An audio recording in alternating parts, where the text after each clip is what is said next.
한 동네에서 호영호재하던 서 씨와 미용실 원장.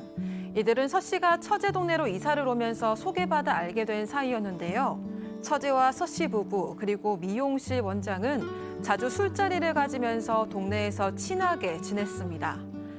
그런데 어느 날부터 미용실 원장은 뜬금없이 서 씨에게 내 아내, 나 주면 안 돼? 라며 선을 넘는 발언들을 했는데요. 순간 기분이 나빴던 서 씨는 정색을 했지만 이후 술자리에서도 원장은 내 아내 같은 사람 없다며 칭찬을 일삼았습니다.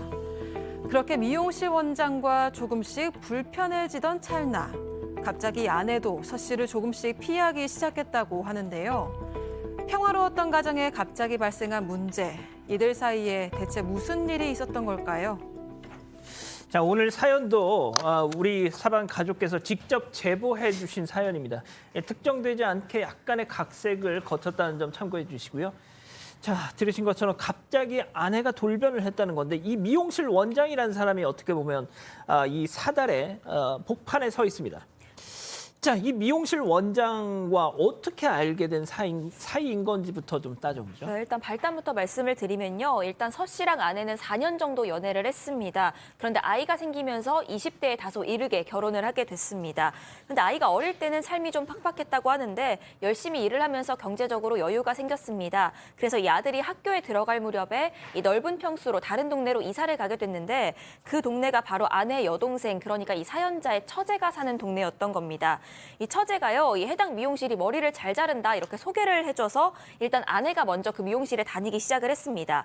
이후에 아내가 한번 가보더니 여기가 서비스며 스타일이며 다 마음에 든다 이렇게 얘기를 해서 이 사연자도 미용실을 함께 다니게 됐습니다. 부부가 같이 다니다 보니까 친해져서요, 이 원장이랑도 종종 술자리를 가지면서 더 가까워지게 된 겁니다. 예, 남편 서 씨, 이 미용실 원장하고 형님, 동생 하면서 네. 호영호재 했잖아요. 자, 그런데 어느 날서부턴가 선을 많이 넘기 시작했다. 그렇죠. 말을 좀 잘하다 보니까 호영호재하면서 아주 친하게 술도 마시면서 지냈던 걸로 보입니다.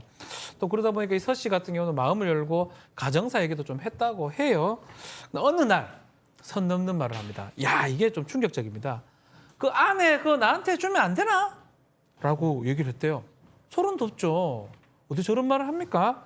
그렇지만 그냥 한마디만 하고 무슨 소리 하냐고 하고 넘어갔고요. 예. 이후에도 술자리에서 계속 당신 아내 같은 사람 없어요 라고 칭찬을 일삼았다고 합니다.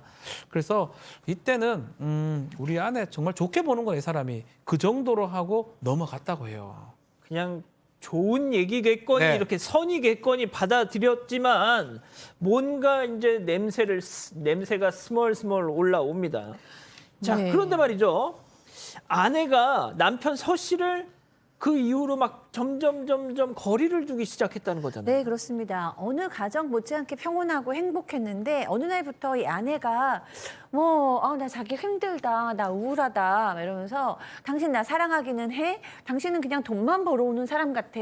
막 이렇게 얘기를 하더니 아이고. 어느 날 또 나 너무너무 우울해서 여행을 좀 혼자 갔다 오고 싶어. 그래서 무슨 결혼한 여자가 혼자 여행을 다니냐. 낸다 애는 어떻게 하냐 막 이랬는데 너무 강력하게 여행을 가고 싶다고 그래서 서운했지만 그럼 가서 조금 쉬다 와 이렇게 허락을 해줬다고 합니다. 자, 진짜 혼자 갔느냐 아니면 또 누군가 동행한 사람이 있느냐가 중요합니다. 일단 아내 말로는요, 혼자서 경남 쪽으로 여행을 가겠다 이렇게 얘기를 했다고 합니다. 서운하긴 했는데 재밌게 갔다 와 이렇게 얘기하고 보내줬다고 하는데 여행 간 아내가 깜깜무소식이었던 겁니다. 아무 연락이 없었고요. 참다 못해서 이 서 씨가 연락 좀 하라고 했더니 이 아내가 나는 그냥 푹 쉬고 싶으니까 연락하지 않겠다 이렇게 얘기를 합니다. 아이가 잘 있는지조차 궁금해하질 않으니까 이 남편이 의심이 확 들어서 외도가 아닌가 하는 생각이 들어서 이 아내의 결제 내역을 확인을 해봤습니다. 그런데 이 아내가 혼자 여행을 간다고 했잖아요. 예. 그런데 숙박비라든지 버스라든지 이런 결제 내역이 전혀 없었던 겁니다. 오히려 이 서 씨한테는 경남 지역으로 여행을 간다고 했는데 전혀 다른 지역의 편의점에서 긁은 내역만 있었습니다. 팀장님 결국 아내의 외도가 뭐 일단 대강 짐작이 되네요. 그렇습니다. 이런 정도라면 이제 짐작이 되기도 하고 슬슬 불안한 기운이 감돌기 시작하는데, 근데 문제는 있습니다. 아내가 여행을 갔다 온 뒤에 충격성 사실이 있었는데요. 그 2천만 원 정도의 대출을 받은 거예요. 돈을. 커다란 돈이죠. 그래서 대출을 받았는데 그 돈을 어떻게 했나 하고 물어봤더니 예. 그 돈이 미용실 원장의 손으로 넘어가게 된 겁니다. 이런 상황이라고 한다면은 미리 상의도 않고 거의 2천만 원을 원장에게 보냈다는 거. 이거 정말 기운이 좀 불길하지 않습니까? 박 변호사님, 네. 제가 이 제보자분의 그 메일을 맨 처음에 열어봤습니다. 정말 제 눈을 의심했어요. 제 눈을 아니 이게 어떻게 이런 일이 이 백주대낮에 벌어질 그렇죠. 수 있을까? 자, 그런데 이 남편 서 씨의 충격이 여기서 끝이 아니었습니다. 아내의 외도보다 더한 충격이 기다리고 있었어요. 이까지는 아무것도 아닙니다. 더 충격적인 얘기를 듣게 됩니다. 바로 아내의 동생 처제한테 얘기를 듣습니다. 예. 사실 알고 보니까 이 미용실 원장이 처제의 내연남이었던 거예요. 처제의 내연남이었던 거예요. 이 원장은 유부남인데 처제하고 사귀고 있었고, 특히 무슨 사업을 하면서 처제 명의로 뭐 돈을 좀 빌리면서 했는데 월급을 제대로 주지 않아 가지고 처제가 많이 힘들어하고 그 사업은 코로나 이후로 망해버렸다고 합니다. 그 대출을 자꾸 받고 자기 이름을 하니까 그제서야 이 처제는 정신을 차렸다고 하면서 그 얘기를 서 씨에 털어놨는데, 이제 보니까 2천만 원 또 언니가 대출했잖아요. 예. 다음 타겟이 우리 언니가 된 것 같다. 나는 첫 번째 타겟이고 다음 타겟은 우리 언니가 된 것 같다라고 하면서 그 형부한테 이제 얘기를 했고요. 이 처제는 이후 극심한 스트레스로 건강이 악화되었다고 합니다. 팀장님, 바로 지금 박 변호사님이 말씀하신 그 내용을 제가 메일에서 읽고 정말 눈이 막 휘둥그레졌어요. 진짜. 아니, 진짜 이런 일이 있구나. 그렇죠. 이게 지금 악랄한 수법인데 그 처제가 이제 형부한테 말한 거예요. 나한테 했던 수법대로 언니한테 똑같이 하고 있다. 수법과 내용이 그렇기 때문에 언니한테 금품을 뜯어내려는 작전이다라고 지금 파악을 했어요. 그 처제가. 그러니까 알려졌기 때문에 형부가 그걸 듣고 나서는 아내한테 그 얘기를 했습니다. 물론 충격을 빠졌겠죠. 했더니 아내는 뭐라고 했냐면 서 씨의 말을 듣질 않아요. 오히려 뭐라고 했냐면 이혼을 요구했다고 그래요. 하면서 다른 거 다 모르겠어. 그냥 너랑 못 살겠어. 허허. 응? 이혼하자. 너는 나를 소중하게 생각지 않잖아. 아이고. 라고 핑계를 댔기 때문에 얼마나 황당하겠습니까? 그러니까 이 여자분은 지금 이 미용실 원장한테 가스 라이팅을 당한 거예요. 그런 상황인데 그렇게 말하고는 이 아내가 집을 나간 거죠. 즉 가출을 한 것입니다.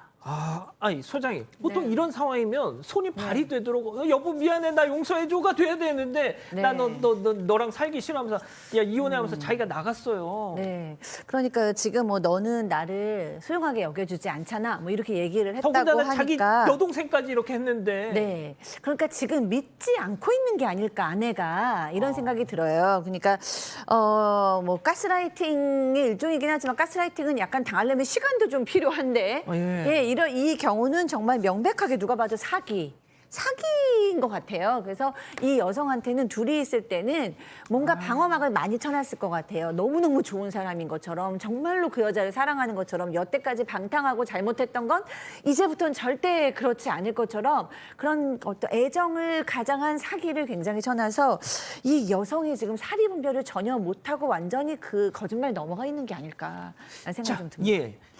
집을 나갔습니다. 이혼을 요구하면서 지금 어떤 상황까지 온 거예요? 그래서 현재 서 씨는 그 미용실 원장을 상대로요, 이 상간남 손해배상 소송을 제기를 했습니다. 이렇게 소송까지 하면 아내가 다시 돌아올 줄 알았는데 오히려 이 서 씨는 더 힘들어졌습니다. 왜냐하면 온갖 방법으로 이 서 씨를 공격하기 시작했기 때문인데요. 이 아내는요, 오히려 이 서 씨가 술을 마신 적도 없는데 음주운전을 한다 이렇게 허위 신고를 하기도 했고요. 주거침입이나 스토킹으로 고소하기도 했습니다. 이런 사건들은 모두 무혐의로 미용실 종결이 원장이 아니라 그 됐습니다. 아내가 그런 공격을 아내가요. 남편을. 근데 이 사건들은 서 씨 무혐의 받아서 종결이 다 됐고요. 음주운전 허위 신고 이거는 오히려 이 아내가 벌금형 무고죄 처벌을 받게 됐습니다. 이런 과정 속에서 이렇게 180도 변한 아내의 모습 때문에 매일 상처를 받는다고 하고요. 남겨진 아이를 볼 때마다 억장이 무너진다고 합니다. 자, 그러면요. 이쯤에서 별별 상담소 오늘의 궁금증을 짚어보겠는데, 자, 오늘은 이 사연을 제보해 주신 가족분의 목소리로 직접 어떤 부분이 궁금하셔서 이렇게 직접 제보를 해 주셨는지 들어보시죠. 아내가 지금 계속 이혼소송을 하고 있는데 유책 배우자도 이혼소송이 가능한지 궁금하고, 그리고 또 아내를 가정으로 돌아오게 하고 싶은데 어떻게 해야 될지 잘 모르겠습니다. 자, 이게 진짜냐라고 지금 계속 우리 가족 여러분들이 그러시는데, 예, 그렇습니다. 자, 이런 지경인데도 지금 아내를 기다리면서 돌아오게 하고 싶다고 그러십니다. 자, 근데 이게 유책 배우자 이혼 요구가 성립이, 아니, 자기가 잘못하고 자기가 나가서 또 자기가 이혼을 요구합니다. 자, 우리 민법상으로는 유책주의입니다. 파탄주의가 아니라 유책주의이기 때문에 어떤 잘못을 한 사람은 그 이혼을 청구할 수 없고요. 잘못하지 않은 사람이 잘못한 사람한테 이혼을 청구할 수 있는 게 유책주의인데, 지금은 유책주의이긴 한데 이게 만약에 파탄이 좀 이루어졌거나 아니면 또 지금 우리 상담하고 있는 서 씨 같은 경우 예를 들어서 다른 어떤 사유들이 있다 그러면 그것을 꼬투리 잡아서 계속 이혼을 청구하는 경우가 많습니다. 그래서 지금 이 얘기로는 잘못한 게 없다고 하지만 뭐라도 지금 얘기하려고 고소를 지금 하는 걸로 보이거든요. 그렇죠. 경찰에 신고해서 때린다, 뭐 한다. 그러면 그것도 유책 사유가 될 수가 있어요. 그렇기 때문에 사실은 일률적으로 정말로 우리는 완벽해야 되는데 그게 아니라면 재판이 열려서 유책하지 않음에도 불구하고 이혼이 되는 경우도 있습니다. 예. 자, 저는 말이죠. 개인적으로 이 사연을 접하고 이 서 씨 분께 이 돌아온다 한들 저는 이게 온전할 수 있을까라는 그런 생각을 저 개인적으로는 해봤는데 말이죠. 자, 팀장님부터 한 말씀씩 좀 조언을 좀 부탁드릴게요. 그렇습니다. 지금 앵커님이 말한 대로 사실은 이 결혼 생활을 지속할 수가 없습니다. 이혼하는 게 정답인데 이 남편분은 그래도 가정을 지키고 싶어 하지 않습니까? 근데 여성을 설득해야 되는 거예요. 근데 본인 힘으로는 안 됩니다. 이걸 그 심리 치료를 받게 하든지 정신과 감정을 받게 해서 치료를 해가지고 그 마음 막은 거 아까 가스라이팅을 당했던 아니 문제가 있던 간에 그걸 바꾸지 않는 한 가정은 지속될 수가 없지 않습니까? 그래서 본인이 해결하지 말고 전문가를 상담을 받아가지고 여성을 치료를 한 뒤에 가정생활 유지해야 될 것 같습니다. 자, 소장님은 어떤 좀 솔루션을? 네, 저는 일단 이 아내는 지금 제정신이 아닌 상태, 이성은 마비돼 있다라는 생각이 들어요. 왜냐하면은 지금 객관적인 사실이 그렇고 결정적으로 자기의 동생의 내연남이었는데도 이 사실을 받아들이고 있지 않다는 건 이성적인 판단을 하고 있지 않다는 거거든요. 그게 뭐 그 남자의 거짓말에 속아 넘어가서인지 아니면 우리가 흔히 얘기하는 인지 부조화, 내가 생각한 것과 현실이 너무 이제 차이가 있으니까 이걸 받아들일 수 없는 정도의 충격인지 뭐 이런지는 모르겠습니다. 참 넓은 마음으로 그럼에도 불구하고 아내가 돌아오기를 기다리고 있는 남편인데요. 제 생각에는 어차피 이렇게 마음을 넓게 쓰실 거면 시간을 좀 흘려보낼 필요가 있으면 아내가 좀 제정신은 돌아와야 된다. 그러니까 왜냐하면 지금 스팀이 가득 차 있어서 이 폭발 직전에 그 밥솥처럼 스팀이 빠지고 나면 제정신이 돌아오면 아까 얘기하신 대로 전문가를 만나도 좋고 동생의 얘기도 들어보고 객관적인 사실 이제 이 사람이 사기를 쳤으니까 법적 처벌을 받게 될 거 아니에요. 그런 것도 좀 보고 제정신이 돌아오면 그때는 좀 본인이 뭘 잘못했는지 싹싹 빌지 않을까 싶은데 그게 아니라면 뭐 살기는 어렵죠. 좀 과했던 부분은 그런 것 같아요. 지금 무고를 하고 있거든요. 예. 음주운전했다, 뭐 때리고 있다, 스토킹하고 있다. 그런 부분은 뭔가 뭐 저는 한편으로는 또 법적 조언을 받고 있는 게 아닌가 생각도 들어요. 그래서 지금 이혼 사유가 없으니까 유책 사유를 만들기 위해서 하는 것 같기 때문에 제가 봤을 때는 어느 선을 지금 넘어간 거로 보입니다. 그렇지만 뭐 기다리면 어떻게 될지 모르겠지만 상황상을 봤을 때는 돌아올 가능성은 좀 적어 보인다 이런 생각이 듭니다. 그렇군요. 자, 우리 가족 여러분들도 지금 엄청나게 충격을 받으셨어요. 네, 일단 신인숙님은 저렇게 착한 남편이랑 자식이 있는데 제정신이 아니네요라고 하셨고요. 강상호님이 이 원장이 재산 분할할 돈 노리고 아내를 뒤에서 조종하고 있는 거 아닌가요라고 말씀하셨습니다. 또 김태훈님은 F킬라 유행어 되겠어요. 저런 원장에는 F킬라라고 말씀하셨고요. 미나킴님, 저놈 돈 뺄 거 다 빼고 나면 아내도 버릴 것 같은데요라고도 하셨습니다. 오늘 사연은 정말 너무너무 충격적이었습니다. 아직 안 끝났습니다. 이거 눌러주세요.